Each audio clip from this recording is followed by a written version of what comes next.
Hi, I'm Jonathan M0JSX and you join me in the middle of a car park, actually, which happens to be actually a POTA spot. This is a car park on the Ridgeway National Trail, which is a few miles away from where I live.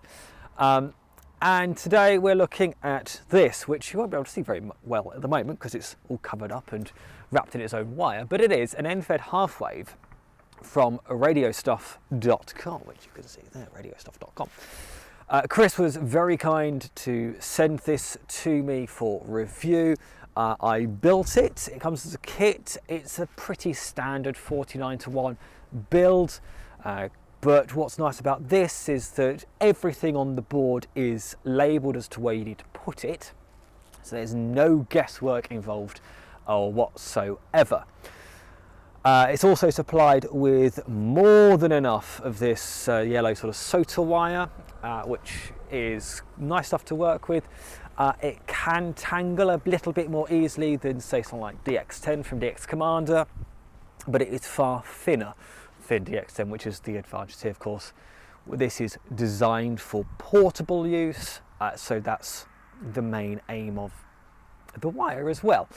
It is rated for 100 watts. The particular toroid on here is rated for 100 watts, so that's the one I've got here.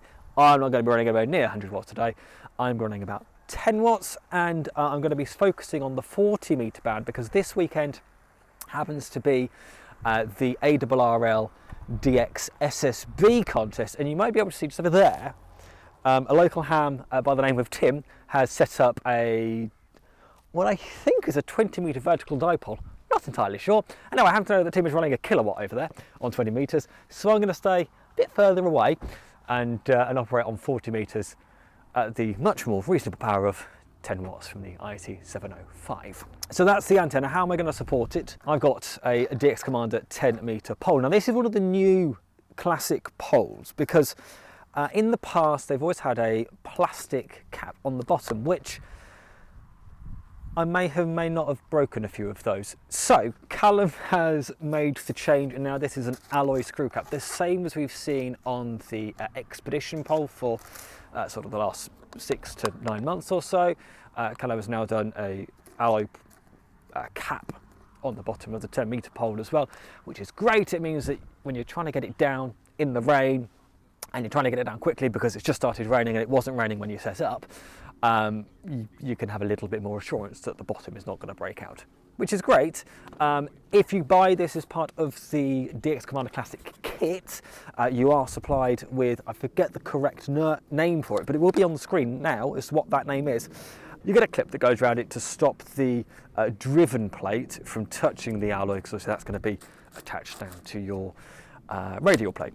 Radial plate. But we're not really worried about any of that gubbins today because we are just using this to support the radio stuff end-fed half-wave. So the plan is, it's the antenna. I'm going to put I'm going to mount using the sort of Velcro strap it comes with.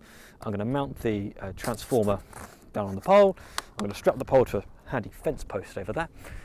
The wire is going to go up 10 meters and then sort of, I'm going to do it as a kind of inverted L, although it's going to be a bit of a sloper on that L. That's the plan. Better get on with it then. Here is the general setup, and we'll start down by the transformer itself. As you can see, it is a pretty typical 49:1, based on a ferrite core. The BNC is on the other side, tiny little capacitor just there, and I say everything on here is marked. So in fact, you've got a marking for the bifilar windings, got a marking for the capacitor, where the BNC is going, where the antenna wire needs to go, and even so much as telling you, if it zooms, if it focuses on where the cable tie has got to go. So really, really well designed little kit. Now, what's not perfect is it is running up against a barbed wire fence. Don't think it's going to make too much difference, but it's going up, it's going through the loop at the top of the DX Commander, which you probably can't see, and then goes down. It's tied off to the fence somewhere over yonder. For coax, I'm using some RG316. It's a 10 meter length that I've got here, which is nice because A, for something like this where you want to be as lightweight as possible, it's a very lightweight coax for being 10 metres long. B, I ordered this online from China, and it's got a right angle BNC one side and a straight BNC the other, which I spec'd. I wanted a right angle BNC to go into my 705, and obviously the BNC at the other end is going to go onto the antenna. I've got my IC 705 set up here with the 316 off to the antenna just behind me. And what's important to remember is to use a pretty decent length of coax. Now 10 metres is probably a good length, good compromise length. Going any shorter than that, you've got to remember is the coax itself is forming the counterpoise of the antenna. So by going shorter than that, you're not going to get a very good tune. As I have it right here, I'm getting a tune of roughly 1.4 to 1.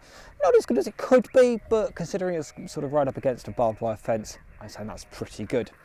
I'm just going to try and find a fairly clear frequency on 40 metres. And I'm going to use my iPad with the Hammars app for logging. CQ POTA, CQ POTA, Mike 0, Juliet, Sierra X-ray portable.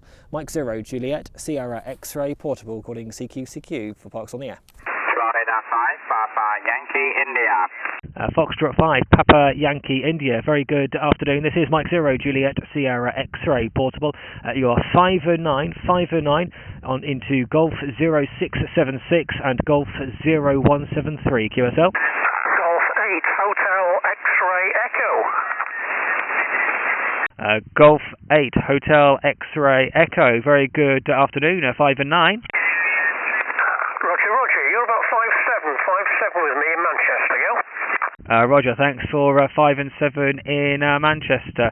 I wish you best 73. Thanks very much. Roger, thanks for the activation. Mike 0, Hotel Echo Mike. Mike 0, Hotel Echo Mike. QRZ POTA, Mike 0, Juliet, Sierra X-ray. Listening. Golf 0, Romeo, Quebec, Lima. Golf 0, Romeo, Quebec, Lima. Good afternoon, 5-9. Mike 0, Lima, Zulu, November.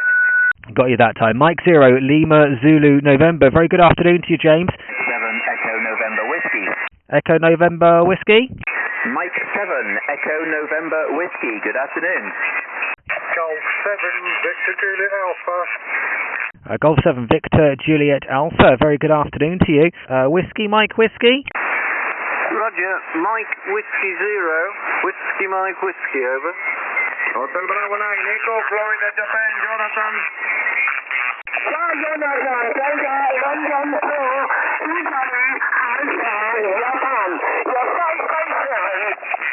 Yeah, Delta Lima 2, Italy, Alpha, Japan. Thanks for the 57.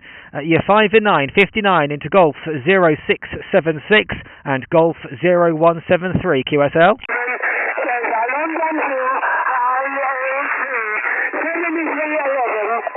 73, thank you, and QRZ. Mexico 1, Alpha, Oscar, Bravo, Jonathan.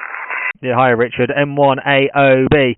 Very good afternoon to you, Richard. 5 and 9 into Golf 0676 and Golf 0173 QSL.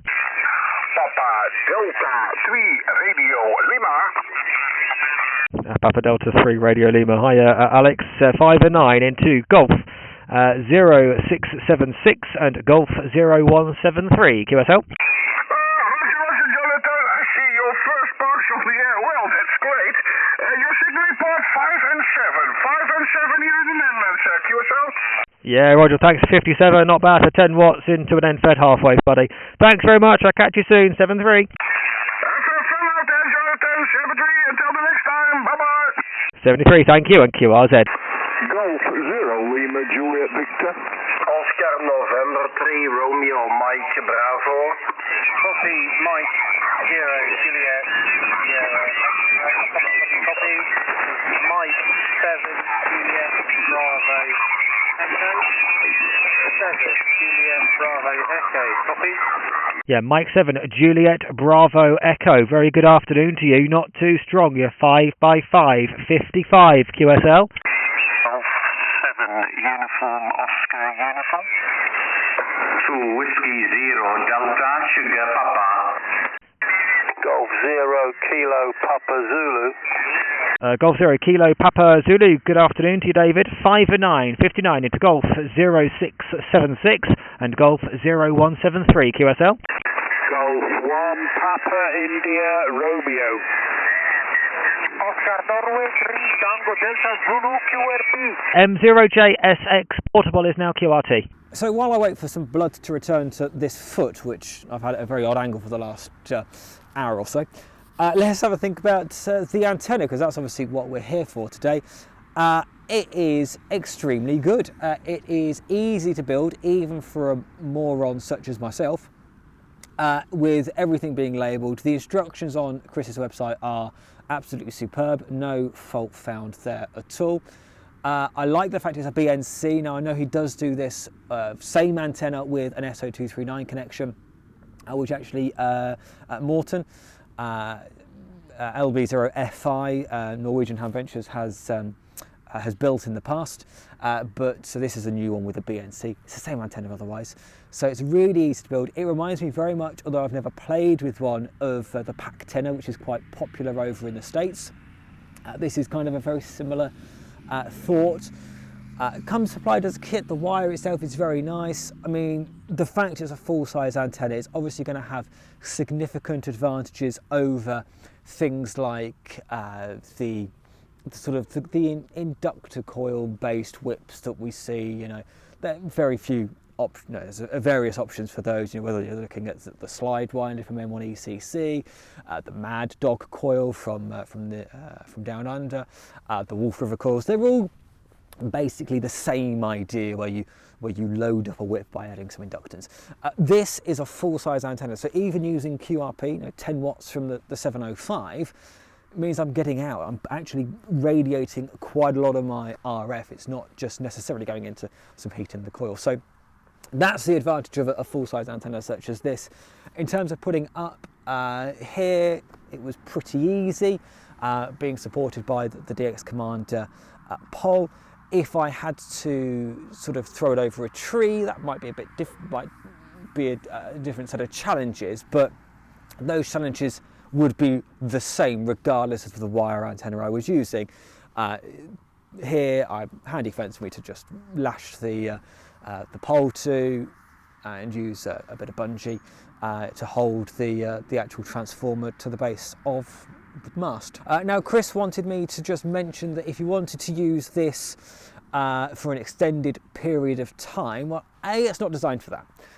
It is designed as to being a sort of a quick deploy for an afternoon type thing, because weatherproofing just does not exist on it. So, you know, if you were going to use it and it was going to rain, then you might want to use a sort of a plastic bag to put it in, or something along those lines. Would I use this antenna again? Absolutely I would. And would I use it here again? Absolutely I would. I think this might become a nice spot for me to come and play radio at, even on days where the local ham Tim isn't playing 20 metres contesting. But there we go.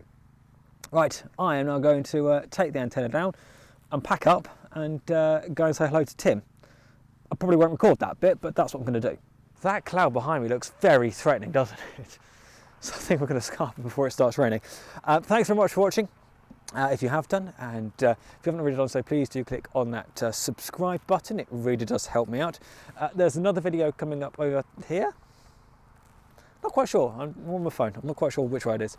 But there's another video coming up which YouTube's algorithm thinks that you might like next. Until next time, 73, bye bye.